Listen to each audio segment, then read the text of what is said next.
Okay, the other part on negotiation is you want to set the tone early and not, when you get into a negotiation situation, even as simple as like your spelling errors, how you communicate an offer, what you say when you're calling to schedule the showing, and happens to be the house that your buyer's going to want to offer on, you've already set the tone early for negotiation. So when you're thinking about that, make sure you're obviously showing homes properly, you're giving proper notice, you're making appointments appropriately with the seller, so that if that house happens to be the one that your buyer is going to write on, you haven't upset or you haven't affected the negotiation. So set the tone early in your communication when you're negotiating and offset any bad rumors. I had a situation where my brother-in-law was buying a property. I went to go show the home. He brought his kids with to the showing.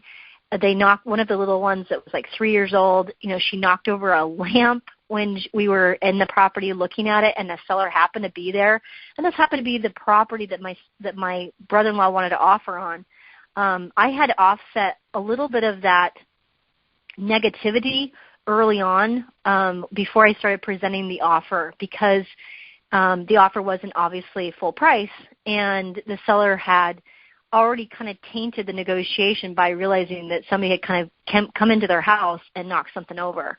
So, nothing was broken, but it was just that showing and the sellers being there when my buyers were going through, and it definitely affected the negotiation. So you might have to set the tone early. And then another principle of negotiation is to present calmly without personalization.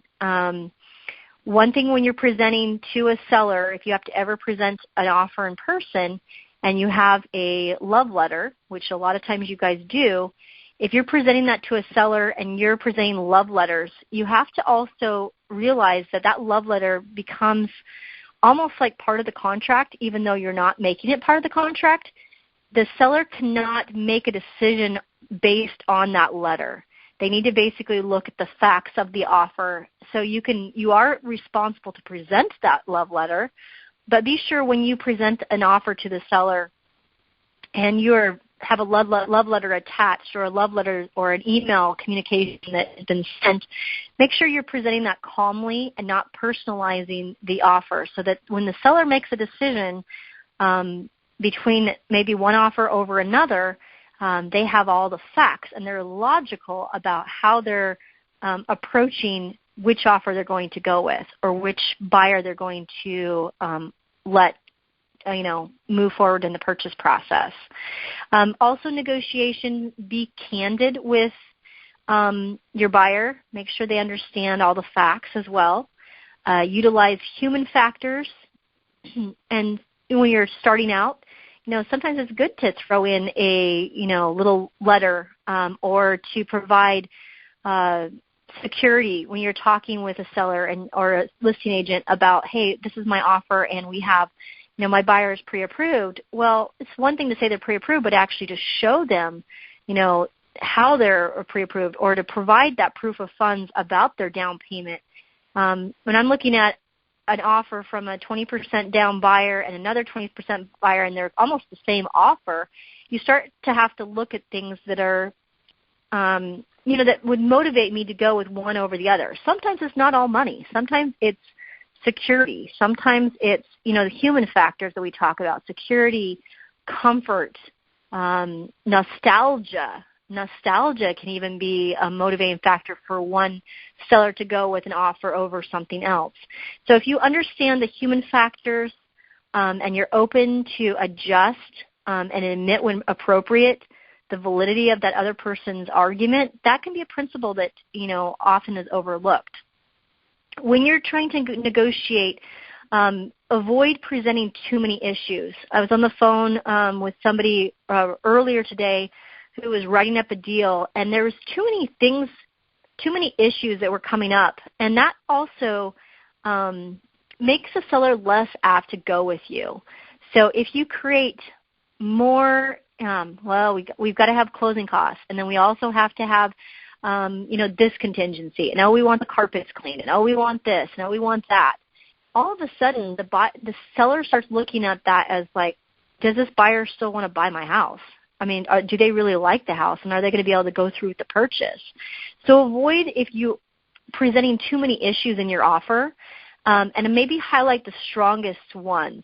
When I'm presenting an offer to a seller or a listing agent, I want to basically highlight, what is the biggest issue, and oftentimes it's price. We obviously are trying to win at a certain price, or my buyer's needing closing costs paid for by the seller.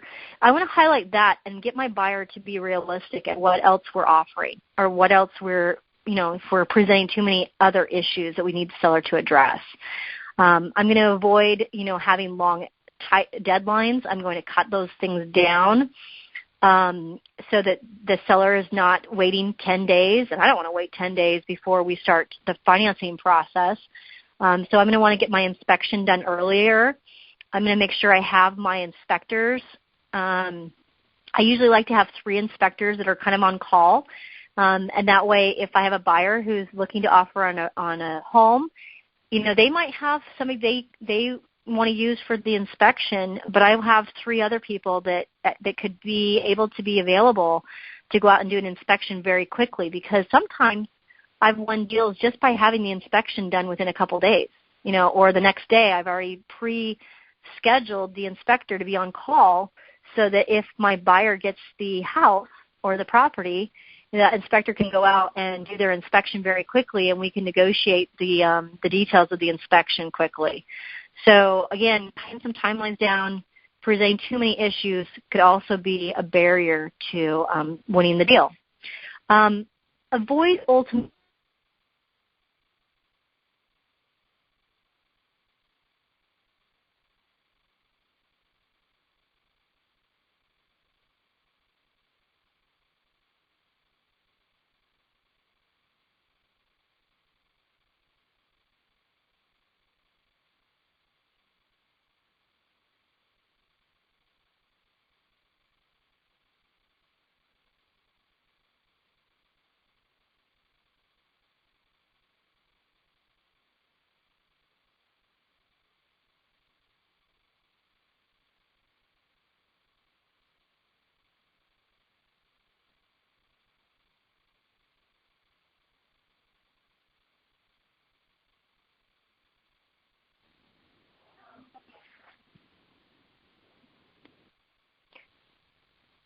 Okay, I apologize for that, you guys. I just dropped the call somehow.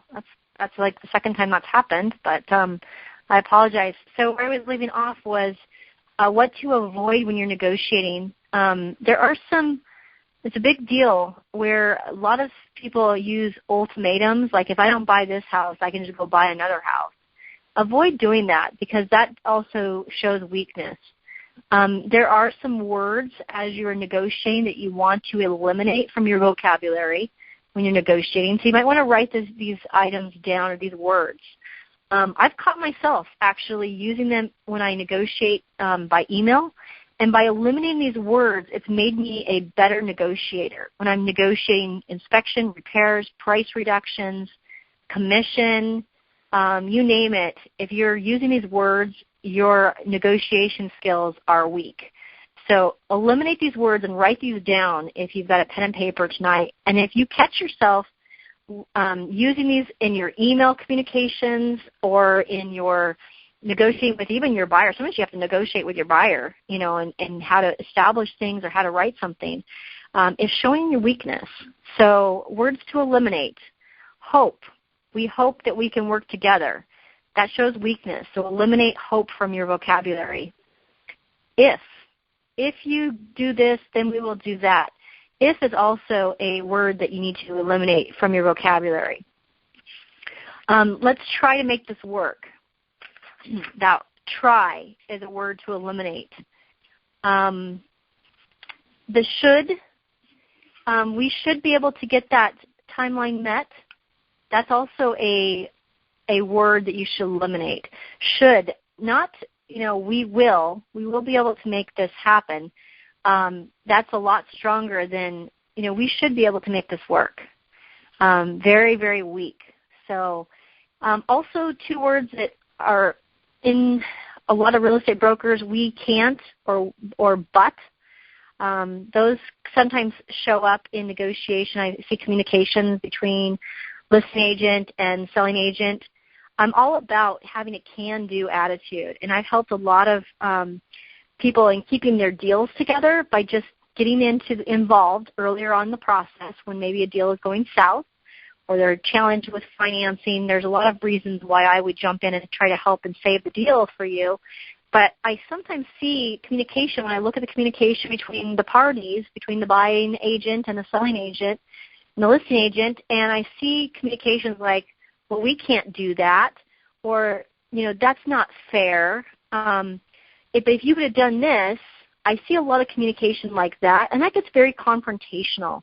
So if you eliminate the word can't and but, you're going to be able to try to create a situation where there is something that can be done, and then giving people time to work, and taking a break from the deal, maybe having to, if your negotiation's getting really tough and you're communicating almost too much, sometimes takes a day to kind of process the information and come up with a solution.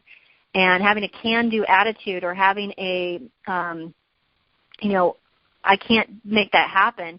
Let's try to see what we can come up with. That would be a better way than saying I don't think we can do this. That's a very negative way to approach the negotiation. So, for example, when you're having issues with inspections or you're having difficulty at getting financing to go through, sometimes you have to negotiate with the lender. And let's find some common ground. Let's figure out how we can make this work. That would be the type of a language that you want to have in emails as well as when you're working with them on the phone. It's having a win-win kind of attitude. Phases of negotiation, let's jump into that. There's 4 phases of negotiation: preparation, opening, bargaining, and closing. And there's definitely, I'm going to have to skip through that part tonight since I'm short on time. But I want to jump right into the escalation addendum. So if you have a chance tonight to pull up the 35E, you're going to be using 35E if you haven't yet in your negotiation. And you want to find out from the listing agent, if you know you're going to be up against multiple offers, you want to ask the listing agent if they will be accepting the 35E. And that's what we call the escalation addendum. So if you can go to the MLS and go to Express Forms, pull up your 35E, and we're going to be going over that tonight. I want you guys to understand how to use the 35E to the best of your knowledge. When you're writing this up, you want to basically have a conversation with your buyer about what they want to offer. And they might have already offered, and the seller has come back and said, I want your highest and best, or the seller has said, we're going to go ahead and accept 35E. We're going to let you guys write up with an escalation. If they say that, yes, you can do an escalation, you would pull up your 35E, and you discuss with your buyer how they want to offer, what they are willing to pay for the home. What's nice about a 35E is it's not like your highest and best, where you're actually having to pay a lot more, significantly more for a home. What this is saying by utilizing this addendum is that the buyer is willing to beat any legitimate written offer by a certain amount up to a cap price. So what will happen is this 35E will be in place if the competing offer is a similar type offer. So this strategy is used a lot when you're dealing with kind of like a first-time home buyer where, it's not an investor purchase, where the seller is trying to get the maximum amount they possibly can for the house that will be appraised. Because ultimately we don't want to have that term, that net price, the exceeding price in term 1, to be reflective more than what the appraised price will go for. So when you're asking the buyer, what do you want to pay for the home? Perhaps they already wrote up a really solid deal, but in order to get the home, they might have to go up on their price. So we would be willing to beat any legitimate written offer.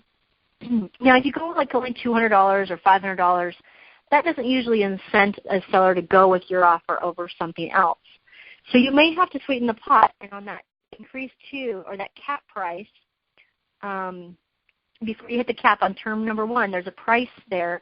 You would put the amount, just like if you were bidding on eBay, is how much would you want to beat that other offer by?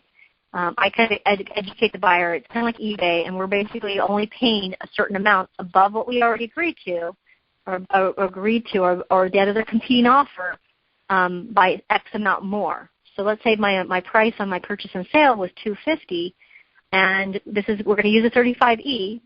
I could say that we were going to beat any other offer by $1,000. I'd do at least $1,000. You might have to do $1,200. You might have to do $2,000. It depends on the price range or the market price that you're working with, on what you need to do in order to incent the seller to go with your offer over somebody else. Would the seller go over your offer? Let's say you're looking at a $700,000 property price. Would I only be doing $1,000? Probably not. I'd have to incent that $700,000 seller maybe by $5,000, maybe by $10,000 to go with our offer over somebody else in order to sweeten the pot. So that's what you use with that number term 1 in that section, more than the net price of the competing offer. So let's go back to my example of the $250. And if I said I was willing to beat any legitimate written offer by $1,000, that means that and then you have to put a cap price on there. So that second section on term 1 is the cap price, how much you would be willing to go up to. So that's what your buyer is willing to go up to. That really should be your appraised price. And if you feel like the appraisal is not going to go up to more than $265, then that would be the exceeding price. That would be my price there. And that would also be what I call the heartthrob moment, when your buyer is not willing to pay a penny more than that exceeding price. So in my example, being $265, the question I would ask my buyer is, would you be sad or would you be upset if the sellers accepted the other offer for $266? And if the answer is I would be sad, then we need to probably increase that to $266 or decrease it. If they're like, I would be fine if they end up picking our off. If they end up going for $256, I'm going to hold firm at $256. Then that's the number you need to put in that second box. Okay, so you really want to have a good conversation with your buyer about the process. Have them read term 1 so they understand it. It's kind of like eBay, where they're not paying more than $1,000 or whatever that amount is than the other price, but it's also not going to exceed this amount of price. So they're feeling comfortable they're not overpaying for their home, okay? Unlike highest and best, which can sometimes mean that the buyer is overpaying. So if you can use a 35E, it actually, when you look at using a 35E versus not using a 35E, it actually is more, I think, a fair way of negotiating a price so that people are not overpaying or jumping the price up $5, $10, $20, $30, $40, $50,000 just because of emotion.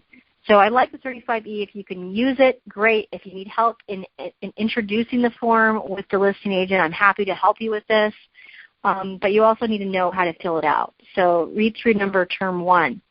Now term 2 is a secret little trick I'm going to teach you guys tonight on the call, is the competing offer, so that you also are competing bona fide, arm's length, trying to compare apples to apples. You do not want to leave this blank when you're competing with other offers. And you want to tighten this down, meaning that the competing offer provides for closing no later than, you want to talk with your lender and find out how quickly you can get this deal through, meaning how quickly can they produce an appraisal, and how quickly can they get documents to escrow. And if you're using the 35E, I have been able to save people lots of money, and they're not comparing our offer to some other offer and bidding the price up, because I'm going to cut that timeline down on term 2 when I'm representing a buyer. Instead of filling in 60 days or letting it be the default, or even going 30 days, I'm changing that to less than 30 days. and getting my lender on board with closing quickly or closing and getting the client's money sooner, getting the seller their money. Most sellers want their money as quick as they possibly can get it, and most lenders don't want to get the deal done. They want at least a 30 to 45-day escrow. So if you have a lender who you have a relationship with and they know that you're in a multiple offer situation, they will rush things, they will expedite things, they will help you in getting appraisals ordered quickly. And therefore, if you have a lender in that kind of situation, on number 2, you want to basically cut that timeline down on number 2 and make that like 29 days or 27 days or 21 days. And that way you're not being compared to an escalation a lot more. Your deal is actually better because the seller is getting their price or getting their deal done sooner rather than later.